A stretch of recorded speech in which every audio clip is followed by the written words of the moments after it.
আসসালামু আলাইকুম। পরম করুণাময় মহান আল্লাহ তাআলার নাম নিয়ে শুরু করতে যাচ্ছি। আজকে আমাদের কিশোরগঞ্জ জেলার এমপি, মন্ত্রী এবং আওয়ামী লীগের সভাপতি, সাধারণ সম্পাদক এবং স্ব ইউনিটের সভাপতি, সাধারণ সম্পাদকদের উদ্দেশ্য করে কিছু বলতে এই ভিডিওটা আমার করা। আজ প্রায় 13 মাসের উপরে হয়ে গেছে আমরা সবাই ঘর ছাড়া, বাড়ি ছাড়া।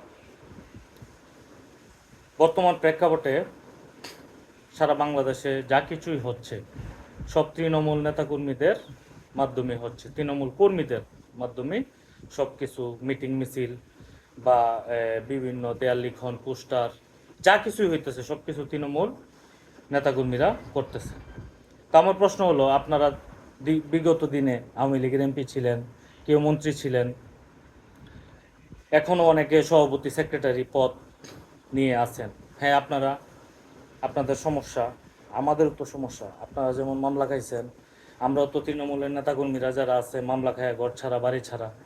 আপনাদের আর আমাদের মধ্যে পার্থক্য হলো, আপনাদের টাকা আছে, আমাদের টাকা নেই। আপনাদের মনোবলের অভাব আছে, আমাদের মনোবলের অভাব নেই। আপনাদের জানের মায়া আছে, আমাদের জানের মায়া নাই। আমরা দলকে অন্ধের মতো ভালোবাসি, আর আপনারা ভালোবাসেন সুসময়ে অন্ধের মতো ভালোবাসেন, আর দুঃসময়ে নিজের জীবনকে বেশি ভালোবাসেন। তো আমার প্রশ্ন হলো, আমাদের কিশোরগঞ্জ জেলা সবসময় আমাদের কিশোরগঞ্জ জেলাকে বলতো দ্বিতীয় গোপালগঞ্জ। আজ 13 মাস হইল, আমাদের সিনিয়র নেতৃবৃন্দরা কি পারল না সবাই এক হয়ে রথকলা ইশাকার বুকে একটা জয় বাংলার মিছিল করানো? এখানে তো বিগত দিনে আওয়ামী লীগের বহুত কাণ্ডারি ছিল, বহুত এমপির জন্য, টিকেটের জন্য সবাই পাগল হয়ে যেত, সভাপতি, সেক্রেটারির জন্য পাগল হয়ে গেছে পদের জন্য। আজ তারা কি সবাই এক টেবিলে বসতে পারছে? বরংস যারা কাজ করতেছে তাদেরকে বিভিন্নভাবে অমুক নেতার লোককে আটকায় দিতে হবে, ও প্রোগ্রাম করতেছে বা ও আলোচনায় আইতেছে, এটা তো সমস্যা, তারা কিভাবে আটকানো যাবে, ওই চিন্তা নিয়ে আপনারা এখনো বসে আছেন।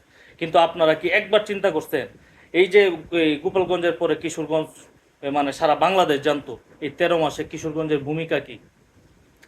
দুই একটা যেই ঘটনা হয়েছে, মিটিং মিছিল, এগুলো তো আমাদের সিনিয়র কিছু নেতা ফেতা বা আমরা এগুলার মধ্যে জড়িত।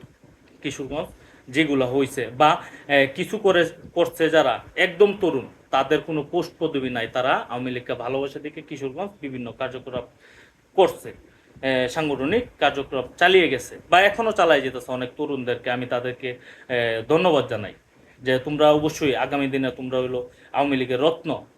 কিন্তু আমার প্রশ্ন হলো, যারা সাংগঠনিক দায়িত্বে আছে তারা কি ইচ্ছে করলে তৃণমূল নেতাকর্মীদের সাথে একটু হাই হেলো করে বা একটা প্রোগ্রামের একটা বন্দোবস্ত করতে পারে না? আপনাদের জানের মূল্য আছে, আমাদের জানের মূল্য নাই। আপনারা সবাই এখনো একত্রিত হইতে পারেন নাই, তাইলে আওয়ামী লীগ কীভাবে দাঁড়াইব? আর কিছু কিছু কিছু কিছু নেতা আছে হোয়াটসঅ্যাপ গ্রুপ, টেলিগ্রাম গ্রুপে গিয়ে বড় বড় আলাপ, বড় বড় আজান সব কইরালতেছে, সব ইয়ে করতেছে, কিন্তু বর্তমান মানে মাঠে তাদের ফলাফল শূন্য। তাই আমি মনে করি এখনো সময় আছে, আমাদের কিশোরগঞ্জের মানিজ্য যদি রাখতে হয়, এখন আপনারা সবাই এই হিংসা বিদ্বেষ ভুলে গিয়ে এখন আমরা যারা আছি দুঃসময়ে, সুসময়ে ছিলাম, দুঃসময়ে আছি এবং মৃত্যুর আগ পর্যন্ত থাকবো, আমরা প্রস্তুত আছি। আপনারা সবাই এক টেবিলে বসেন বা আপনারা সবাই একজন আরেকজনের সাথে যোগাযোগ করে প্রত্যেকে কর্মীদের সাথে যোগাযোগ করেন, একটা মিছিল করি চলেন কিশোরগঞ্জ জেলায়। রথকলার বুকে, রথকলা থেকে আওয়ামী লীগ অফিস পর্যন্ত যাবে। এর মধ্যে যারা যারা অ্যারেস্ট হবে তাদের দায়িত্ব আপনারা নেবেন। আমরা রথকলা থেকে প্রোগ্রাম নিয়ে, পার্টি অফিস নিয়ে দখল নেব ইনশাল্লাহ। এখন আপনাদের কাছে আমার প্রশ্ন হলো, আপনারা কি এই এই জেলাসি ভুলে, অহংকার অহংকার ভুলে আপনারা কি সবাই এক হতে পারবেন? আপনারা যদি হইতে পারেন, তৃণমূল আওয়ামী লীগের নেতাকর্মীরা সবাই প্রস্তুত মিছিল করার জন্য। এখন আপনারা চিন্তা ভাবনা করেন যে আগামীতে যদি আপনারা নেতৃত্ব দিতে চান, তাহলে এখন দুঃসময় দলের পাশে দাঁড়ান। এখন এই গাপটি মাইরে রইছেন, চিন্তা করতেছেন যে টাকা পয়সা আছে, সামনে আয়া তো আবার আওয়ামী লীগের নেতৃত্ব দেয়া, এত সোজা নয়। এই দুঃসময়ে যারা ত্যাগী নেতারা আপনারা আসলে আপনাদেরকে মেনে নেবে না। হ্যাঁ, হয়তোবা কিছু তেলবাজ নেতাকর্মী আছে যারা আপনাদেরকে এখনো চাটে, তারা হয়তোবা আপনাদেরকে ওই পরেও চাটবে, কিন্তু আমাদের মতো আরো অসংখ্য হাজার হাজার নেতাকর্মীরা আছে, আপনাদেরকে চাটবে না এই দুঃসময়ে যদি আপনাদেরকে না পাওয়া যায়। আর কিছু বললাম না। জয় বাংলা, জয় বঙ্গবন্ধু। আর যদি আপনারা না পারেন বলেন যে আমরা রাজনীতি থেকে সরে যাই, দেখেন আমাদেরকে দায়িত্ব দেন, আমরা করি। আমরা যদি না পারি তাহলে আমরা রাজনীতির মাঠ থেকে রাজনীতি ছেড়ে চলে যাব।